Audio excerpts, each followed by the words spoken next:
College का नया session शुरू हुआ था। मैं हमेशा की तरह साड़ी में सख्त मगर प्यारी टीचर की इमेज लेकर क्लास में आई। वहीं पहली बार मैंने उसे देखा। आरव, ऊंचा कद, घुंघराले बाल और आंखों में कुछ अलग सी गहराई। वो मुझे बाकी स्टूडेंट से अलग लगा। थोड़ा हंसी के साथ उसने पहली ही क्लास में सवाल पूछा, मैम, आप जब पोएट्री पढ़ाती हैं, ऐसा लगता है कि शब्दों में जान आ जाती है। मैंने मुस्कुराकर कहा, क्योंकि मैं दिल से पढ़ाती हूँ आरव। एक दिन स्टाफ रूम के बाहर बारिश हो रही थी। मैं छतरी भूल गई थी। आरव वहीं खड़ा था। मैम, छोड़ दूँ आपको गाड़ी तक? मैंने झिझकते हुए हाँ कह दिया। उस दिन पहली बार मैंने उसके साथ कुछ महसूस किया जो सिर्फ एक टीचर स्टूडेंट बॉन्डर से आगे था। वो अक्सर लाइब्रेरी में देर तक रुका करता, कभी शेक्सपियर पढ़ता, कभी सिर्फ मुझे निहारता। एक दिन बोला, मैम, क्या इश्क सिर्फ किताबों में अच्छा लगता है? मैंने मुस्कुराकर कहा, कभी कभी हकीकत में भी बहुत खूबसूरत होता है। और तभी मेरी उंगलियां उसकी किताब से टकराईं, आंखें मिलीं और दिल की धड़कनें कुछ कहने लगीं। कॉलेज ट्रिप में रात का समय था। सब अपने अपने टेंट में थे। मैं बाहर अकेली बैठी थी। आरव आया। आप ठीक हैं? मैंने कहा, कभी कभी सब होते हुए भी कुछ अधूरा सा लगता है। वो बोला, कभी कभी उस अधूरेपन को कोई अपना भर देता है। उसकी बातें, उसकी आंखें, उस रात कुछ तो बदल गया था मेरे अंदर।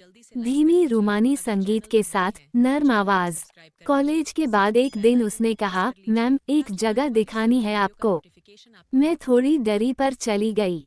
वो एक पुरानी किताबों की दुकान थी जहां ढेर सारी मोमबत्तियां जल रही थीं।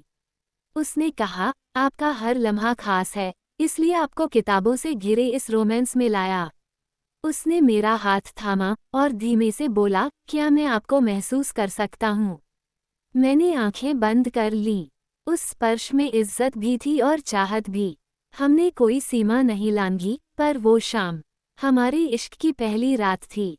अचानक कॉलेज में चर्चाएं शुरू हो गईं, मैडम का किसी स्टूडेंट से अफेयर है। स्टाफ मीटिंग में मुझे डांटा गया। मैंने खुद से पूछा, क्या मैं गलत हूँ? लेकिन आरव ने मेरा हाथ थामकर कहा, प्यार को छुपाना नहीं, जीना होता है। मैंने उस दिन खुद को कमजोर नहीं, बल्कि सबसे ज्यादा जिंदा महसूस किया। एक रात, जब सब सो रहे थे, उसने मुझे कॉल किया। मैम, आपकी आवाज सुननी है। हम घंटों बातें करते रहे, कभी नॉटी, कभी रोमांटिक। वो बोला, अगर मैं आपका तकिया होता, तो हर रात आपको बाहों में लेता। मैं हंसी और धीरे से बोली, और अगर तुम मेरे ख्वाब होते, तो मैं नींद से कभी बाहर न आती। उस रात की बातों में नज़दीकियां थीं, चाहते थीं, पर हमेशा एक मर्यादा थी। यही बात हमारे रिश्ते को और खास बना देती थी। आरव के फाइनल एग्जाम आ चुके थे। मैंने खुद को उससे दूर करना शुरू कर दिया। वो कहता, आप यूं क्यों बदल रही हैं? मैं बोली, क्योंकि तुम्हारा भविष्य मेरे मुंह से कहीं बड़ा है। हमने कुछ समय के लिए खुद को अलग किया। आरव ने टॉप किया। मुझे गर्व भी हुआ और सुकून भी। कॉलेज के आखिरी दिन उसने मुझे गुलाब देकर कहा, अब मैं तुम्हारा स्टूडेंट नहीं, क्या मैं तुम्हारा हमसफर बन सकता हूँ? मेरी आंखें भर आईं। मैंने कहा, अब ये रिश्ता सिर्फ मोहब्बत का नहीं, जिम्मेदारी का होगा, और मैं इसके लिए तैयार हूँ। आज हम दोनों एक साथ हैं। वो अब एक लेखक है और मैं उसकी पहली प्रेरणा। हमारा रिश्ता शुरू हुआ था क्लासरूम से, और आज भी हर दिन एक नई क्लास की तरह होता है, जहां हम एक दूसरे को पढ़ते हैं, समझते हैं और जीते हैं। मैं संध्या, और ये थी मेरी अधूरी सी, पूरी सी, रूहानी सी मोहब्बत की कहानी।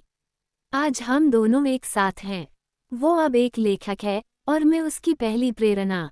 हमारा रिश्ता शुरू हुआ था क्लासरूम से, और आज भी हर दिन एक नई क्लास की तरह होता है, जहां हम एक दूसरे को पढ़ते हैं, समझते हैं और जीते हैं।